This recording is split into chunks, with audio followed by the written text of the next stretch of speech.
E a criança, ela vai vivenciando isso. Tem dia que eu choro aqui dentro. É uma desumanidade.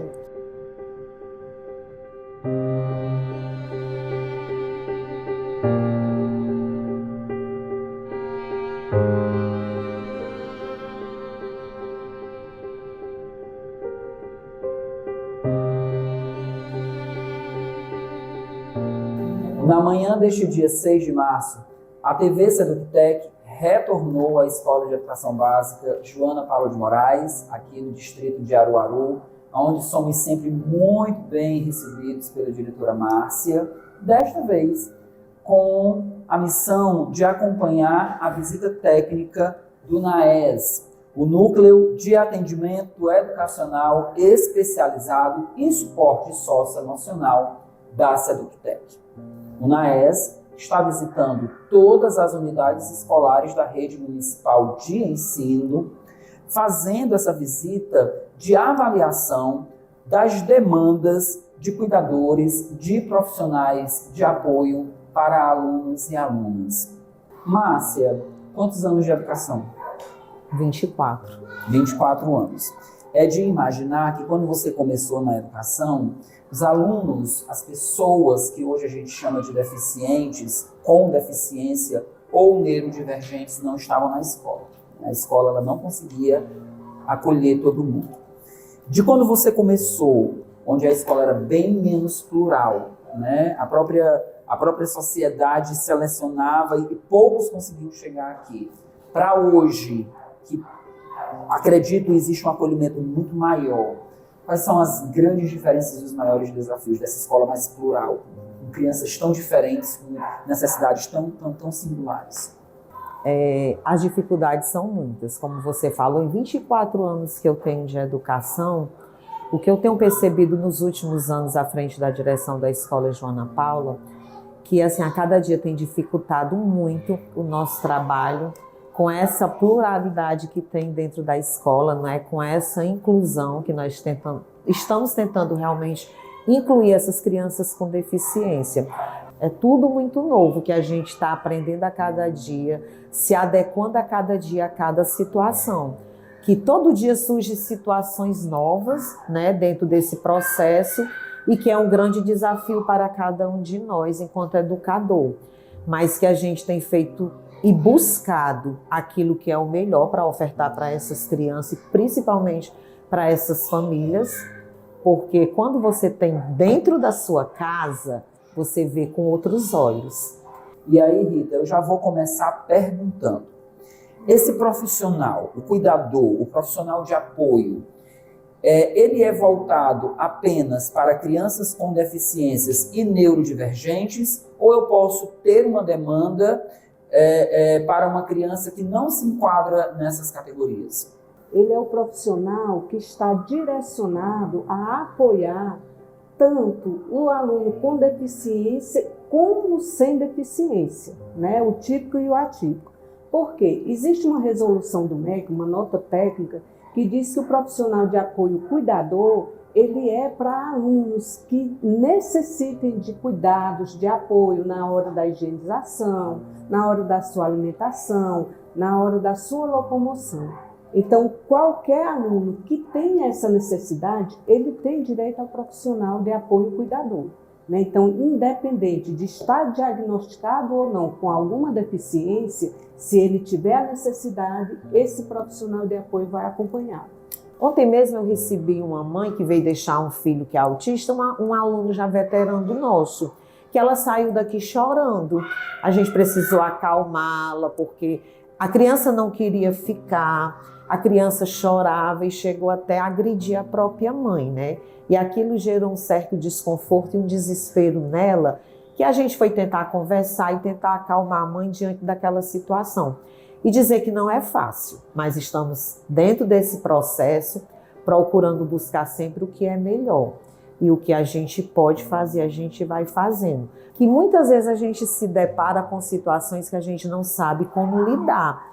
O próprio professor, tudo é muito novo para ele, que ele tem que se qualificar diante desse processo, diante dessa situação, para saber como lidar com essa situação.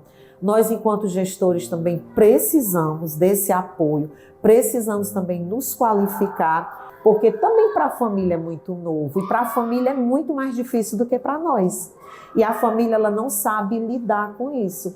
Em relação ao atendimento dos alunos com deficiência por parte dos profissionais cuidadores, né, os profissionais de apoio cuidadores, a gente tem uma formação, né, a gente faz a formação inicial e agora a gente vai fazer uma formação continuada também. Por quê?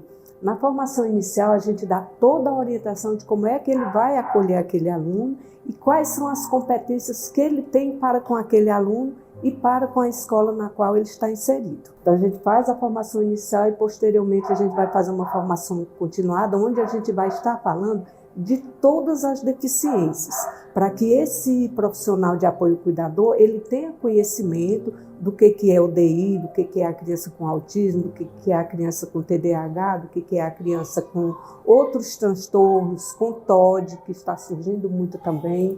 Então a gente vai dar toda essa formação para que ele tenha conhecimento dessas deficiências e de como saber lidar com esses alunos que estão trazendo essas deficiências. Em relação ao profissional do AEE, que é o atendimento especializado, que é aquele professor que vai estar eliminando as barreiras que esse aluno tem dentro da sala comum. Esse profissional do AEE, o que ele vai fazer?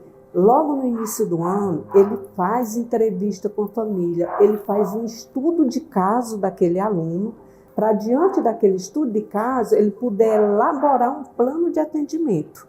Ou seja, eu estou aqui fazendo um estudo de caso do meu aluno e eu vou identificar quais as barreiras que estão impedindo que ele atue normalmente na sociedade, normalmente na sala comum. Então, eu tenho que identificar que barreira é essa e dentro da minha sala de AEE, eu como professor, eu vou trabalhar para eliminar essa barreira, para que ele esteja bem na sala comum, para que ele esteja bem na sociedade, em todos os espaços que ele ocupa. Então, a nossa equipe dá essa formação. Essa questão da equipe é muito boa, a equipe ela vem crescendo a cada dia. E a equipe ela não dá esse suporte do atendimento, né, diretamente como aluno, como realmente precisa. Porque assim, Morada Nova, a Secretaria de Saúde, ela possui hoje um atendimento do Seram. Mas é uma demanda tão grande, que a gente tem crianças que ficam um ano numa fila e não chega nela. E são famílias que não têm a mínima condição de fazer um acompanhamento com o neuro, e com a consulta com o neuro, um atendimento com psicólogo, com psicopedagogo. Então, assim, aquelas crianças, quando ela tem esse acompanhamento, como tem que ser, seja contínuo, sem ser quebrado, a gente percebe a diferença da evolução dessas crianças dentro da própria escola. Eu creio que não é função do NAES, né, que é um núcleo educacional, diagnosticar. Ele vai perceber o cotidiano da criança, a gente está acompanhando as visitas que vocês estão realizando, observando a criança na sala de aula, na hora do recreio, e independente dela ter laudo ou não, a equipe pode identificar a necessidade de um profissional de apoio. Me fala mais sobre o que é esse profissional de apoio, né? Quais são as funções que cabem e eu acho que o mais importante, as funções que não cabem a ele. Não. A função do profissional de apoio cuidador, ela é muito técnica, certo? Ela não abrange a área da pedagogia e nem abrange a área da saúde. A gente tem que ter muito esse cuidado. Então, não pode entrar nessas duas áreas. O que ele vai fazer? Ele vai realmente estar dando assistência, estar dando apoio a esse aluno que necessite realmente nesses critérios, né, que eles abranjam esses critérios que eu falei anteriormente. A questão da higienização, a questão da locomoção e a questão também da alimentação. Esse aluno precisa de um suporte na hora de se alimentar, é esse profissional de apoio cuidador que vai fazer isso. Vai ajudar a alimentar, vai ajudar a levar para o banheiro, vai fazer a higienização, caso necessite, né? Se ele tem dificuldade na sua locomoção, ele vai estar ajudando também. mas em momento nenhum ele pode entrar na área da pedagogia, que é a área do professor, né, na questão de estar fazendo as tarefas juntamente com o aluno, a não ser que seja solicitado pela direção da escola, pela gestão ou pelo professor. Tendo uma solicitação da gestão da escola juntamente com o professor, ele pode e deve dar esse suporte, tá certo? Porque muitas vezes a locomoção, ela entra a questão motora também. A criança está com dificuldade em pegar o caderno, em pegar a caneta para fazer a atividade. Então, o professor, o diretor, ele pode solicitar o profissional de apoio cuidador. O professor solicitou, a gestão solicitou, ele vai atender às orientações desses profissionais. Em relação agora, mais especificamente, aos alunos e alunas neurodivergentes, portadores de alguma deficiência, quais são os principais desafios que o NAESE está percebendo na rede de ensino no que se refere à efetiva inclusão desses alunos?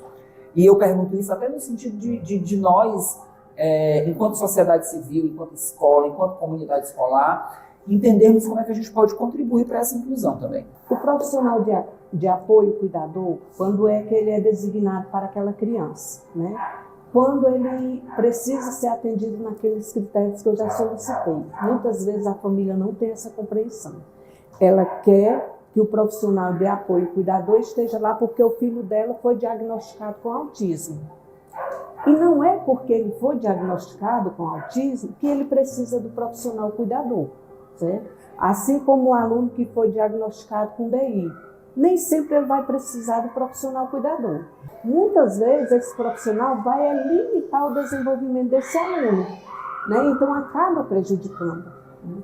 Então assim, os nossos diretores, os nossos professores têm essa compreensão, mas a gente sabe até que tem muitas famílias que vêm na escola, o diretor explica, o professor explica e a família não aceita. Acaba indo na secretaria porque eu quero profissional de apoio para o meu filho. Como o próprio nome diz, né, a gente dá um suporte no atendimento educacional especializado, que é o atendimento do AEE, que esse atendimento é feito por professores. Né? Então a gente dá suporte a esse professor, a gente dá a formação e a gente dá o acompanhamento, a gente faz o acompanhamento, certo? A outra função do NAESE é o suporte socioemocional. Que suporte socioemocional é esse? Uma criança que está desorganizada, às vezes até o próprio professor que tem uma desorganização no período por conta dessa demanda de emoções que a gente vive ultimamente, esse profissional psicólogo, ele vai até esse professor, ele vai até essa criança para escutar, para orientar e dar encaminhamentos. Nós recebemos crianças aqui que não ficava, que a mãe, ela não colocava o filho para apresentar para a sociedade. Essa criança, ela era a pá da sociedade, porque a mãe tinha vergonha do próprio filho devido ao seu comportamento de ter um autismo de um grau elevado. Quando ela matriculou o filho aqui em 2022, a primeira coisa que a gente faz é sentar com essa família, né, mãe, pai, quem está disponível, juntamente com a equipe da nossa sala do AE e nós, grupo gestor. E assim, a gente deu um suporte tão grande para essa mãe, procurando colocar na cabeça dela o quanto o filho dela precisava ser incluído junto com as outras crianças e no meio da sociedade, porque ele era uma criança como qualquer outra. Ela chorou muito, ela agradeceu muito o apoio que a gente deu para ela. Ela tinha uma condição financeira razoável, mas que dava para ter fazer algo pelo filho. E desde aquele momento que a gente teve com ela, ela começou a fazer. E essa criança, a gente vê a evolução dele. Então, a gente não faz o atendimento clínico, mas a gente encaminha. Você precisa procurar um profissional psicólogo clínico para fazer uma terapia, para fazer um acompanhamento. A gente faz isso com as famílias também, então são orientações. A gente pode participar de reunião de professor, para a gente fazer uma dinâmica interativa, para a gente fazer uma dinâmica socioemocional, para estar ajudando no equilíbrio emocional desses profissionais. Então, tudo isso é o que a gente faz dentro das escolas. E faz esse acompanhamento para a avaliação do profissional cuidador. Justamente porque a equipe tem o conhecimento de todas as deficiências, a gente faz o estudo das resoluções também, tudo que é lançado, para poder a gente estar dando essa orientação. Certo? Então, esse é o trabalho da equipe do NAES. Ano passado, nós recebemos duas crianças aqui no Joana Paula, vindo de Fortaleza. Quando a mãe veio fazer matrícula, ele simplesmente olhou para a gente e disse assim, a criança, viu? Aqui eu vou poder estudar, né? Porque na escola que eu estava, a minha mãe já foi em várias escolas, eles disseram que não podia me receber porque eu era autista. Aí só teve uma escola que me recebeu, se eu ficasse quietinha lá no fundo da sala. É de partir o coração. Eu fiquei assim, arrasada. Porque uma escola agir dessa forma, escola pública. Então, assim, Morada Nova hoje, ela tem um diferencial. Porque não é toda escola que tem um profissional para cuidar dessas crianças, não é? É poucos municípios que tem. Eu acho que Morada Nova foi um dos que começou com essa atitude, que inclusive eu parabenizo. Porque, gente, não é fácil. Tem dia que eu choro aqui dentro. Por conta da minha sobrinha, do trabalho que dá, a forma como ela se comporta. Aquilo dói dentro de mim. É uma desumanidade. E a gente pensa que são coisas que não acontecem mais, mas uma criança dessa chega fazendo esse relato, é uma coisa que talvez o professor, quando disse, o diretor, quando disse, achou que morreria ali, sabe? É por isso que eu digo que apesar de, nessa caminhada, cada professor, cada escola, a própria secretaria, mesmo às vezes não tendo esse sentimento que você já expressou hoje aqui, de achar que está fazendo muito pouco, mas a gente está fazendo. A gente está arregaçando as mangas e está abraçando o desafio que, olhando assim, parece insuperável, de tentar fazer alguma coisa para que aquela criança, primeiro, se sinta pertencente à escola, se sinta parte da escola e não sentada lá no fundo. E segundo, que é o segundo desafio, vem só depois, fazer com que essa criança aprenda. Mas para que ela aprenda, primeiro ela tem que se sentir pertencente. E não se preocupe não, que eu também estou aqui destruído, porque é uma coisa, de partir o coração. Essa questão, né, quando a própria pessoa com autismo já faz esse relato com muita frequência, é porque ela já vem vivenciando esse preconceito há muito tempo. Né? Então é um preconceito que já está enraizado em todos nós, né, que compomos essa sociedade preconceituosa, e a criança ela vai vivenciando isso. Né? Então ela fica o tempo todo dizendo, olha, eu sou autista, porque muita gente fica colocando isso para ela. Né? E nós não somos autistas, nós não somos dele, nós somos pessoas. Nós somos pessoas e precisamos ser tratados como pessoas. Então a questão do laudo é uma coisa que me preocupa bastante, porque é como se o laudo fosse a pessoa, e não é. O laudo não é a pessoa. Ele apenas tem uma condição, como eu posso ter uma outra condição que eu ainda não identifiquei, como o Marcelo pode ter, como a Márcia pode ter, qualquer pessoa pode ter uma condição que a gente ainda nem identificou. Porque em algumas situações das pessoas que hoje já estão identificadas com algum diagnóstico, ou de autismo, ou de DI, ou até mesmo de TDAH, que não é deficiência, muitas vezes a gente ainda não se identificou, a gente não passou por uma avaliação, mas a gente, quando está convivendo com outros que têm já essa identificação, a gente acaba se identificando. Né? Então, antes de tudo, nós somos pessoas. Muito obrigado, Ritinha, muito obrigado, Márcia, pela conversa franca, honesta, sincera, sobre esse tema que é tão delicado, que é o tema da inclusão. Inclusão é essa que acaba recaindo muito fortemente sobre a escola, porque eu sou da opinião que em tudo que a sociedade falha, sobra para a escola. Muito obrigado a você que acompanhou esse diálogo tão importante, e a gente se vê na próxima matéria da TVC EducTech.